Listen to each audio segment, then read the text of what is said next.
Terus ustadz gue pernah bilang kayak gini, suatu saat nih kata ustadz gue, dunia tuh bakal kebalik. Dan dulu gue sempat ngomong kayak, ini apaan sih kebalik-kebalik, nggak mungkin lah gitu kan. Dan setelah gue gede, gue baru sadar bahwa itu tuh makin lama makin kenyataan. Makin kelihatan. Kalau menurut gue itu lumrah-lumrah aja selama umur lu cukup menurut gue. Catat ya. Kalau umurnya cukup gak apa-apa. Misalkan umur lu udah 25 ke atas, lu cosplayin Power Nurse dengan agak sedikit berlepuk dada. Karena banyak juga teman kita yang cosplay kayak gitu kan. Kalau misalkan lu nggak laku gara-gara lu nggak ngikutin zaman dan lu masih tanda kutip berpegang pada pendirian lu yang kolot gitu. Ya menurut gue yang perlu disalahin siapa ya? Itu berlaku untuk semua. Berlaku buat semuanya. Nah, orang-orang yang nakal dalam tanda kutip, biasanya dia pakai akun temen dia. Oke, lanjut. Ngerti ya? Pakai akun temen dia yang udah dewasa. Tolong dong, misalkan abang nih, aku 15 tahun. Bang Ijal tolong dong rentalin kostum ganyu. Gitu biasanya. Dialog TV mempersembahkan. Indonesia harus jadi bos. Indonesia harus jadi bos. Indonesia harus jadi bos. Indonesia harus jadi bos. Indonesia. Yata. Kali ini gue sebenarnya punya keresahan kan. Punya keresahan setelah berapa kali buat datang ke event-event universe-nya kalian. Wibu gitu. Iya. Dan gue menemukan beberapa cosplayer yang harus sangat-sangat disayangkan menurut gue. Ini menurut pandangan gue ya, Jadi topik malam ini gue mau membahas langsung kepada lu sebagai cosplayer juga. Mengenai cosplayer yang masih di bawah umur, tetapi dia mengcosplay karakter atau cara yang menurut gue seharusnya belum saatnya dia mengcosplaykan. Dan terlalu terbuka ya biasanya. Yes. Dan ada satu lagi yang lagi viral itu ada anak 15 tahun bang. Ya. Dia buka traktir di Instagram dengan pose yang lumayan sangat dewasa menurut gua karena dia cosplay ganyu tapi nggak pakai daleman. Terus pinggirnya diliatin sengaja gitu, anak 15 tahun gitu kayak. Dan menurut gini, gue dulu sempet ngaji. Terus ustadz gue pernah bilang kayak gini, suatu saat nih kata ustadz gue, dunia tuh bakal kebalik. Dan dulu gue sempet ngomong kayak, ini apaan sih kebalik-kebalik, nggak mungkin lah gitu kan. Dan setelah gue gede, gue baru sadar bahwa itu tuh makin lama makin kenyataan. Makin kelihatan. Benar. Dari dunia cosplay aja, orang-orang gede nih, orang-orang yang udah 23 tahun, 25 tahun, malah ada yang sering cosplay jadi anak SD. Iya. Jadi A-nya yang kayaknya nggak relate gitu. Bahkan gue pernah ngeliat di salah satu event di Bandung, ada orang cosplay A-nya, tapi A-nya versi seksi gitu. Kayak.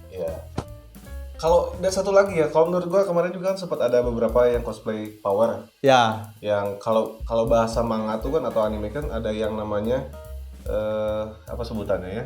Apa tuh? Kalau jalur canon ya. Ini ada salah satu cosplayer, gua nggak sebut nama. Mungkin nggak terlalu seksi, cuman beberapa orang khususnya yang seumuran gua mungkin ya. Mungkin karena animenya sendiri Chainsaw Man itu dikonsumsi buat 16 ke atas, ya mungkin dianggap wajar kalau misalkan si Power ini dibikin seksi, agak seksi. Ada yang cosplaynya sebagai nurse. Iya, gue sering banget tuh lihat tuh. Menurut pandangan lu sebagai seorang cosplayer nih ya, itu hal yang lumrah apa itu suatu bentuk kreativitasnya dia sebagai seorang cosplayer sih? Kalau menurut gue itu lumrah-lumrah aja selama umur lu cukup menurut gue. Catat ya. Kalau umurnya cukup gak apa-apa. Misalkan umur lu udah 25 ke atas, lu cosplayin Power Nurse dengan agak sedikit berlepuk dada. Karena banyak juga teman kita yang cosplay kayak gitu kan. Tapi kita memaklumi karena memang ya umurnya segitu dan eventnya tepat menurut gue. Jadi event tuh mempengaruhi juga ya? Mempengaruhi. Kalau misalkan eventnya di mall, di mana orang-orang umum ada di sana, lebih baik agak dihindari lah. Karena masih banyak anak kecil di sana. Dan ada beberapa juga, gue menemukan cosplayer tuh, dia itu paling anti kalau misalkan, ini sempat gue bahas juga ya sama sama beberapa pihak IO juga. Ada beberapa IO atau ya teman-teman gue lah gitu, yang keberatan kalau misalkan suatu acara itu entah itu di mall atau outdoor dimanapun, yang mereka tuh ngebuat event Jepangan yang nggak relate sama cosplayernya. Misalkan contoh, lu buat event bazar makanan, makanannya bukan Jepang. Iya anjing. Lo jualan durian, misalkan lo jualan sorry nih, jualan ketupat yang nggak relate sama culture Jepang. Banyak yang kayak gitu. Menurut lo kayak gimana? Kalau gue sih, menurut gue pribadi, gue kasihan sama cosplayernya. Benar, kasihan banget. Seolah-olah itu dijadikan, maaf nih ya buat semua teman-teman cosplayer, seolah lo tuh cuma dijadikan badut, bener nggak sih? Bener. Jadiin kayak cuma kayak badut ulang tahun. Iya kan? Kita tuh di sana gunanya nggak ada karena cosplay itu kan identiknya dengan Jepang gitu. Iya. Sedangkan kalau misalkan lu cuma jualan duren, terus apa hubungannya sama cosplay? Kita tuh kayak cuma badut tongkrongan atau badut-badut ulang tahun yang diundang cuma buat foto-foto aja gitu. Lo pernah nggak datengin acara kayak gitu? Acara masak gua. Tapi masak tuh masih mending menurut gua. Ada menu-menu Jepangnya nggak? Nggak ada. Oh, nggak ada. Nggak ada. Cuma kalau masak tuh emang kita agak tersisihkan lah. Dan kadang-kadang di beberapa event pun kalau misalkan acaranya di luar cosplay, dan biasanya kan wibu solid ya, wibu solid. Karena kita solid, jadi yang datang biasanya banyak tuh. Alhasil eventnya jalan, beberapa cosplayer itu nggak boleh masuk. Alasannya? Alasannya penuh. Ini sama kayak kemarin di TSM. Oh iya. Di TSM juga kan itu sebenarnya cosplay eventnya event masak. Cuma yang datang kan penuh. Itu ada beberapa yang nggak boleh masuk. Bahkan gua sama Aya, temen gua ada, dia mereka syahadat buat Aya. Gua sama Aya sempat mau diusir juga. Seperti usir juga. Sama satpamnya, cosplayer nggak boleh masuk katanya. Terus kata Aya, gua di sini mau makan di dalam gitu, baru diizinin gitu. Tapi setahu gua kan itu kan booth makanan itu di luar ya. Iya, buat-buatnya, ya itu salah juga. Iya sih bener ya. Apa kalian tuh mau masuk itu, kan ada beberapa yang kemarin kita bikinin konten, aku slide nanti langsung kita upload ya gitu. Itu kan ada beberapa yang naik ke atas, sampai ke lantai 3, sampai ke FX1 atau apa ya? Ya itulah. Ada juga yang sebagian yang tepat pada di tempat eventnya. Gitu.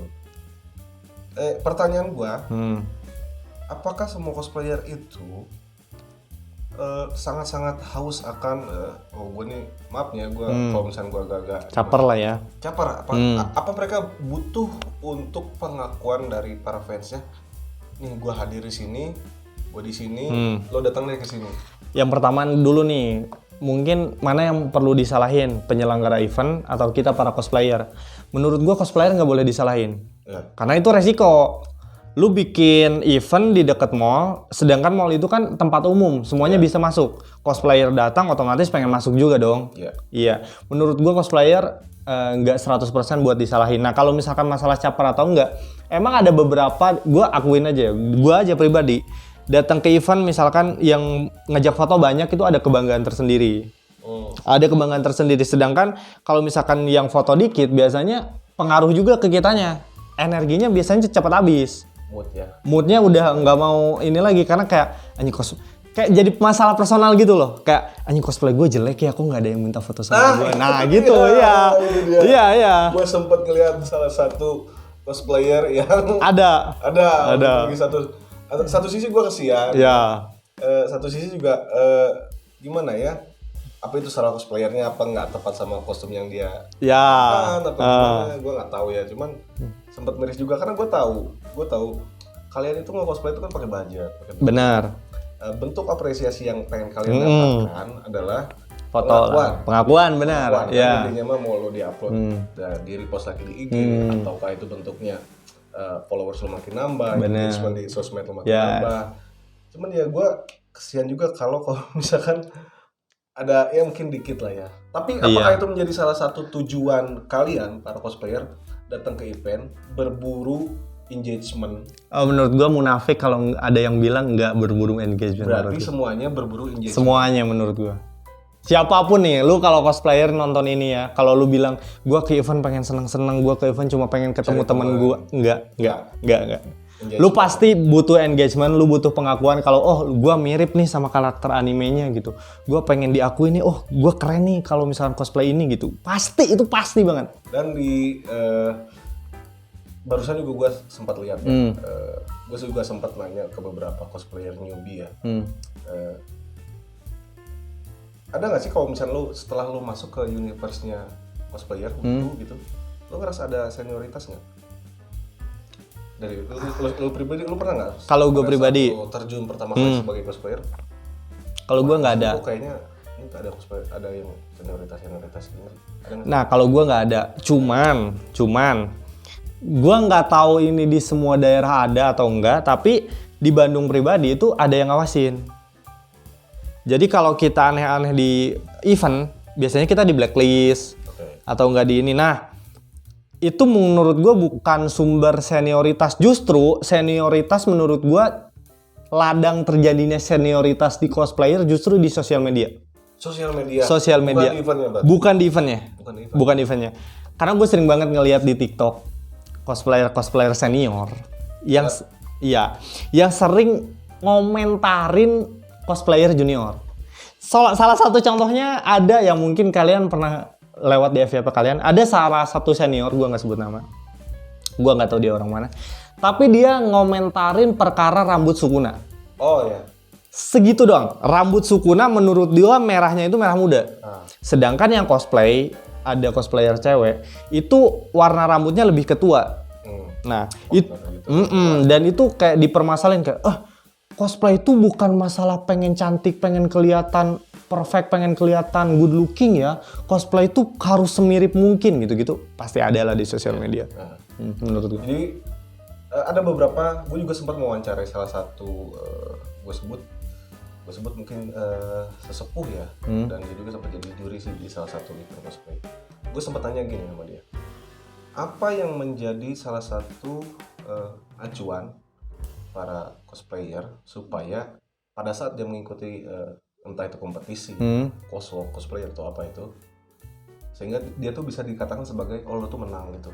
Satu, apakah lo harus mirip banget dari karakter yang lo perankan, baik itu kostumnya maupun karakter yang lo perankan. Misalnya lo jadi siapa, lo harus total mengkarakter. Personanya juga masuk. Personanya juga harus masuk kayak dia. Terus satu, dari segi aksesoris yang lo pakai. Nah, dan yang paling penting, ini yang paling sering gue dengar dari yang udah lama cosplay, itu adanya terjadi suatu diskriminasi antara yang senior sama yang newbie nih. Bentuk diskriminasinya itu adalah satu gini. Lo tau nggak istilah?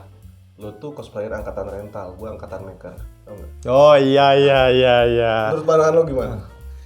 Aduh, gimana ya kalau kayak gitu sih menurut gue angkatan. Ya menurut gue kan cosplay itu bukan dinilai, ini sama aja kayak orang bikin lagu gitu. Gua mau bikin, iya kan, analoginya sama kayak bikin lagu. Kayak gua mau analogi lagunya lagu keren dulu. Di rap aja ya, gua kan mengikuti skena rap juga. Di rap aja itu hal-hal kayak gitu kental banget. Kayak gua tuh generasi lirikal, lirik gua tuh wah keren tajam gitu, padat gitu. Sedangkan generasi lu tuh generasi yang liriknya cuma dikit. Ya, yang penting beatnya asik gitu. Sekarang siapa yang mau disalahin nih? Elu yang nggak ngikutin zaman, atau dia yang mengikuti zaman dan laku gitu. Kalau misalkan lu nggak laku gara-gara lu nggak ngikutin zaman dan lu masih tanda kutip berpegang pada pendirian lu yang kolot gitu, ya menurut gue yang perlu disalahin siapa ya? Iya kan? Ini kalau misalkan kata temen gue ya, ini tuh udah zamannya tumpuk era, di mana sang pendahulu tuh udah menghadap sama yang esa gitu. Iya, jadi ya udahlah, lu harus ngikutin zaman, namanya entertaining. Wibu tuh entertaining menurut gua. Dan ini kalau menurut gua sebagai ya salah satu pelaku bisnis juga ya, karena jujur gua masuk ke sini juga nggak cuma buat have fun doang, tapi gua nyari kesempatan cuan juga lah yang bisa gua dapetin dari sini, entah itu dari segi entertainnya, media yang gue buat saat ini gitu, ataupun bisnis konvensional ke depannya, entah itu mulai dari aksesoris atau apa segala macam ya. Yang cuman yang agak-agak menggelitik di otak gue tuh ya idealis sang kolot ini sama newbie ini kan berbentrok tuh. Benar. Lu sebagai newbie juga kan ketung newbie lah. Iya newbie lah gue. Newbie. Karena kalau menurut mereka tuh gini, ada yang bilang kalau lu membuat lu dianggap ini segi kreativitas lu di sini. Lu menuangkan bentuk kreativitas lu tuh pada saat lu ngebuat, misal lu ngebuat karakter Denji misalkan, kan susah bikin palanya, ya nggak? Iya. Susah kan? Dan kalau rental, lu dianggap lu nggak ada effort di sana, nggak ada. Gitu. Lalu cuman lu bayar, datang ke event, beres, banyak yang foto, lu balik. Tanggapan lu gimana? Ya gue sih masih tetap sama ya, kayak gini, sekarang zaman udah serba instan gitu.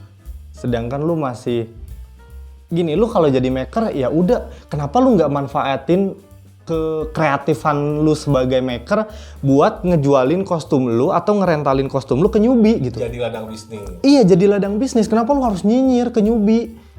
Menurut gua kita bisa kok simbiosis mutualisme gitu. Betul. Saling nguntungin satu sama lain. Yang newbie udah mulai males misalkan, tapi kita rela keluar duit nih buat kostum-kostum segala macem gitu. Sedangkan lu yang tanda kutip hemat ke duit tapi lu punya kreativitas, kenapa lu nggak nyewain ke newbie aja gitu, daripada lu nyinyir lu mah cuma mirip gara-gara modal rental doang, gua nih bikin nih, gua kreativitas lah. Menurut gue itu gila hormat aja sih. Andai kata lu seorang maker dan lu seorang bisnis yang bergerak di bidang jasa rental cosplay misalkan. Balik lagi ke topik yang cosplayer 15 tahun ini ya. Gitu. Misalkan ada bocil, Kak aku mau cosplay jadi ini dong. Nah, Lu punya nih kostumnya, lu bakal ngelarang atau ayo udah karena ini di pikiran gue udah cuan, kasih aja. Nah, gue kenal beberapa teman gue yang buka rental. Nah, ada salah satu peraturan yang nggak tertulis di dunia rental tuh. Yang pertama, kostum lu tuh nggak boleh dilakuin buat hal-hal yang seksualitas. Iya, setuju. Dan kalau misalkan, dan rental tuh nggak gampang loh. Lu harus ada izin dulu dari, misalkan gue ngerental di Virgoren, misalkan. Gue pengen rental ke RZ Ren misalkan. Si RZ Ren ini bakal konfirmasi dulu ke Virgoren. Nih si Sandy selama rental gimana? Kostum yang dipakai si Sandy itu rusak atau baik-baik aja pas di rental? Itu yang pertama. Yang kedua, data-data pribadi dulu dikasih juga. KTP. Dan lain-lain juga dikasih. Yang ketiga, itu lu dikasih semacam kayak form gitu, formulir. Jadi umur dan lain-lain itu ditulis tuh. Umur dan biasanya tuh kayak tempat tinggal, alamat, basic gitulah. Nah, kalau misalkan umur lu belum cukup, biasanya nggak bakal dikasih rental. Itu berlaku untuk semua. Berlaku buat semuanya. Nah, orang-orang yang nakal dalam tanda kutip, biasanya dia pakai akun temen dia. Oke, lanjut. Ngerti ya? Pakai akun temen dia yang udah dewasa. Tolong dong, misalkan abang nih, aku 15 tahun. Bang Ijal, tolong dong rentalin kostum ganyu. Gitu biasanya. Berarti kadang-kadang yang jadi korbannya juga si pelaku bisnisnya ya. Si pelaku bisnisnya. Gue nggak ngerentalin buat dia loh. Dia soalnya ngasih datanya ini sama kerjaan gue. Dan ada pernah dulu drama, gua nggak sebut nama tapi gue tahu orangnya. Dia sempat rental kostum salah satu karakter anime dan dia bikin jadi konten OnlyFans. Dan OnlyFans-nya itu bukan cuma foto, tapi dia video melakukan hubungan seksual dengan pacarnya. Dan itu dituntut sama tukang rentalnya. Karena itu merugikan ke bisnis dia juga. Pasti. Dan gak gampang rental itu. Jadi buat senior juga yang wah lu gampang tinggal rental, nggak segampang itu juga ngerental menurut gue. Tapi culture cosplayer yang masih dede ini gitu ya, itu apa berlakunya hanya di kota ini misalkan? Setahu gue nih ya, misalkan gue ngeliat lo cosplay di Bali, culture-nya seperti itu di Bali. Lo cosplay di Bandung dia punya adab seperti ini. Lo di Jakarta culture-nya seperti ini. itu berlaku semuanya atau hanya berdasarkan culture di sebuah kota tertentu aja? Itu juga ada pengaruh sih menurut gue. Menurut gue Bandung tuh dalam tanda kutip masih sehat menurut gue. Lagi sopan ya? Iya masih sehat karena masih ada yang ngawasin nih. Kasusnya Ruki aja ya, kita sebutlah Ruki bangsat, Ruki anjing. Kasusnya Ruki yang pelecehan terhadap anak di bawah umur kan. Itu aja ada yang negor, bahkan si Ruki ini di blacklist katanya.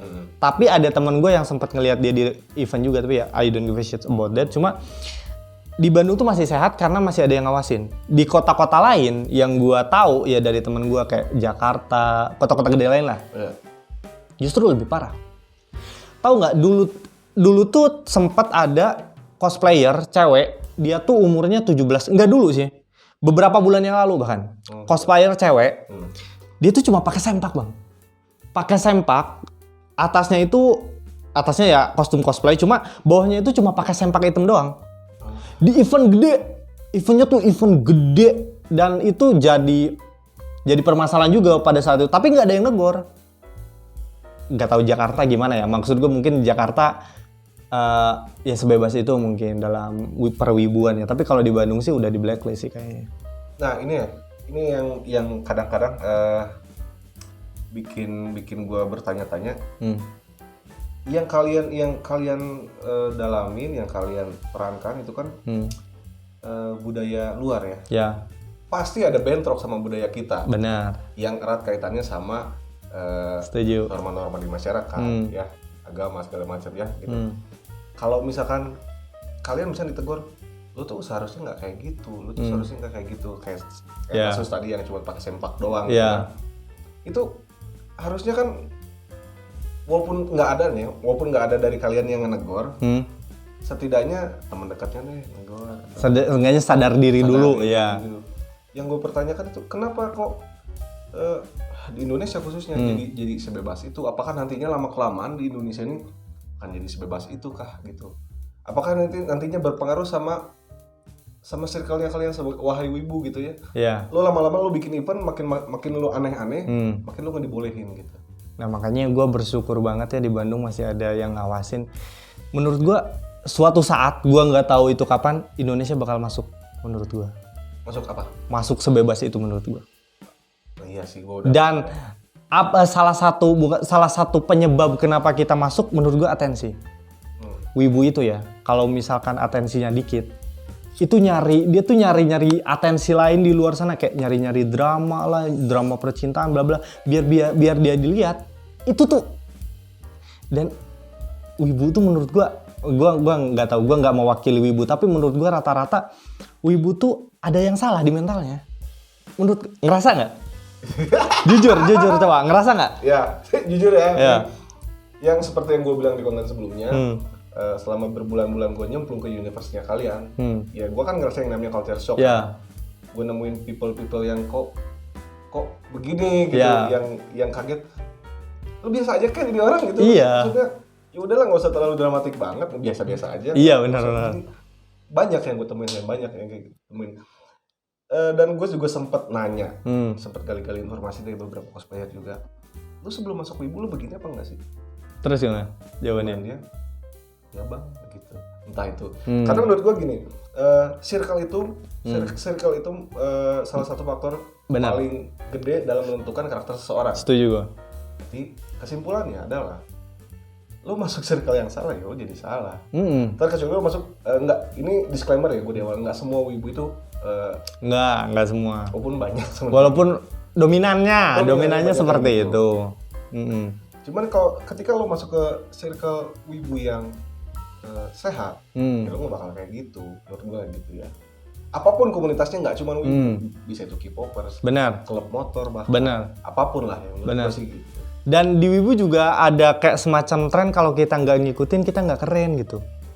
Salah satunya apa? Salah satunya tuh Yuri Hayato, itu salah satu anime dari, gue lupa nama animenya, nanti cek aja di Google, ntar adalah gambarnya di sini. Itu dulu sempat boom di wibu. Animenya anime gay dan se-booming itu sampai kita kalau nggak tahu, lu Yuri Hayato tahu nggak? Kalau kita jawab nggak tahu, lu nggak wibu gitu. Jadi Jadi ada standarnya. Ada standarnya dan Ada standar kompetensinya. iya, dan kalau misalkan kita nggak tahu itu gua nggak tahu ya, tapi di circle gua itu kita dipaksa buat nonton dalam tanda kutip gitu. Oke. Kayak lu nonton dan hal yang buruk ketika kita gue jujur ya, kalau gue ngelakuin hal buruk, gue tuh bukan takut gue tuh rusak atau apa, tapi gue takut gue nyaman. Paham nggak? Paham. Nah, ketika gue nonton itu, gue takut kayak nyaman. Karena gini, segi alur ceritanya bagus. Iya, tahu. Cuma yang diangkat itu jelek gitu. Iya. Ngerti nggak? Iya. Dibungkus itu kayak Iya. itu misalnya kisahnya gini, padahal yang ke frame terus Iya. itu bagian. Iya, ada sisi LGBT-nya gitu. Nah, menurut gua ya hal-hal kayak gitu harusnya sih agak dikurangin sih menurut Elunya gua. berarti kitanya sendiri harus bisa ngefilter.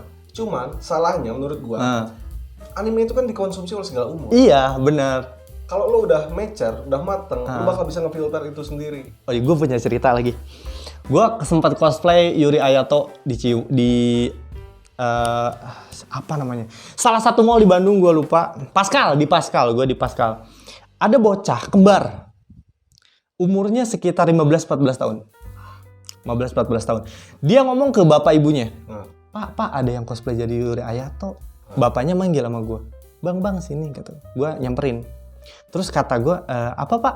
Ini anak saya mau foto, kakak cosplay jadi Yuri Hayato kan gitu. Gue bilang, iya. Gue tanya, dia umurnya berapa? Yang satu 14 tahun, yang satu 15 tahun. Dan bangsatnya, kenapa bapaknya nggak ngerti? Iya kan? Iya. Harusnya kan bapaknya, apapun yang dikonsumsi anaknya, itu kan harus diatur dong. Cuman menurut gua sih di era digital gini sih Susah ya, agak susah ya? parenting udah susah. Oh iya bener sih, parenting agak susah sih. Susah. Lu bisa ngakses apapun, lu jangan kan umur belasan, lu umur masih bayi pun lu udah dicekokin YouTube. Oh bener ya. Nonton hetayo nanti lama-kelamaan kan dia suka ada referensi video selanjutnya. Bener Entah itu. itu bekasnya yang bapaknya, entah itu yang bekas ditonton emaknya kan kita nggak tahu. Setuju. Itu sih menurut gue sih. Makanya masuklah ke situ. Ya, dan itu gue kaget sih. Anak 15 udah nontonnya udah kayak gitu. Dan banyak banget temen gue juga yang contohnya temen kita juga berdua banyak banget yang dia bukan dalam tanda kutip menyimpang, tapi dia suka nonton video-video menyimpang. Menurut gue udah nggak aneh sih di wibu-wibu kayak gitu. Closing statement. Apa yang bisa diambil? Itu yang bisa diambil. Menurut gua, buat kalian cosplayer lama sama cosplayer baru, kalian harus saling support satu sama lain. Kalau yang satu kreatif di bidang bikin kostum, ya sewain ke junior yang agak males tapi punya duit gitu. Menurut gua itu yang pertama. Yang kedua, kalau lu masih kecil, ya cosplay sesuai dengan anime yang sama dengan umur lu lah gitu. Kalau misalkan lu udah gede, ya cosplaynya juga yang udah gede juga, tapi tentuin juga nih tempat cosplaynya di mana. Kalau di tempat umum janganlah cosplay yang aneh-aneh gitu, karena masih banyak anak kecil yang ngelihat lu gitu. Jangan banget lu haus banget sama atensi, itu menurut gue udah nggak sehat sih. Narsisme itu udah nggak sehat. Sesuaikan apa yang lo karakterkan dengan umur lo ya. Benar. Ya, jangan lupa juga kita juga masih punya norma-norma yang harus dipatuhi. Ya. Sebenarnya kita agak melek lah dikit ya gitu. Walaupun kalian pengen jadi ini silakan, tapi kan banyak tuh yang hijabers dia bisa bikin. Iya itu bagus lagi. Kan kita bisa kayak gitu Iya. maksudnya. Ya mungkin pesan dari gua sama Sandy sekian, mudah-mudahan bisa diterima dengan baik oleh para kalian ya. Sekali lagi yang nantinya kepikiran pengen jadi ini, tolong di mix and match-nya itu agak disesuaikan sama yang berlaku ya. Kita ketemu lagi di konten selanjutnya, masih di Dialog TV. Ciao. Terima kasih.